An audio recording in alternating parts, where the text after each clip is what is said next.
In this video, I'm going to show you how you can add a contact form on your Google Sites website. So right now, I'm on Google Sites, and in a few minutes, I'm going to show you step by step how you can add a contact form on your website. And let's just get started. Alright, so you want to open up Google Sites.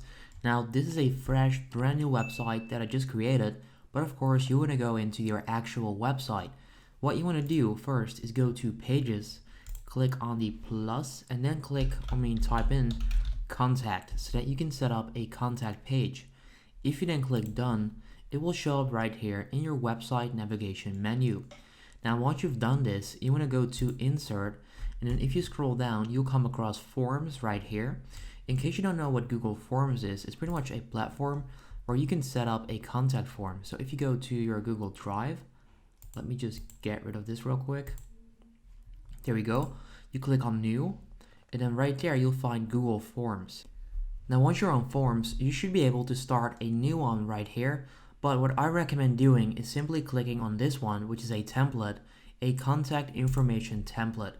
If you click on that, it's automatically going to create one, and you can customize it as well.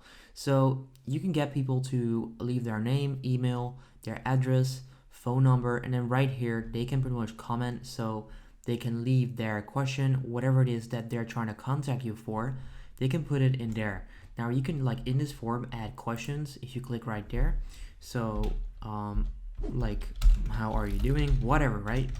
You would type that in there and then pretty much create your form. So option 1, good, and then let's add one more, other, bad, or whatever, right?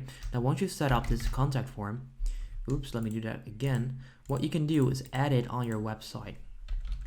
Bad, just like that. And then once you've done this, you simply want to click send. Then just click send right there. Put your own email, just so that you can find it on Google Sites. So click send. Then if you go back to your website, if we just refresh this, let's see, we should be able to now add it. So if you go to Pages, contact page, click on insert, click forms, and there we go. You can now click on one of these contact forms, then click insert, and then as you can see right here, we've got a contact form on our website. You could of course make this look like this, drag it out, and then there we go. Of course you can you can change the banner and all of that if you simply click right there, but that's how you can pretty much add a contact form on your Google Sites website. So if I just do some random stuff right now, just like that, click publish, we'll see what it looks like. Let's click view. Let's go over to our website, and there we go. People can then contact you right here. So that's exactly how you can do this. If this video helps you out, make sure you go ahead and leave a like on the video. Let me know if you have any questions, and then I'll see you in the next video. Have a good day.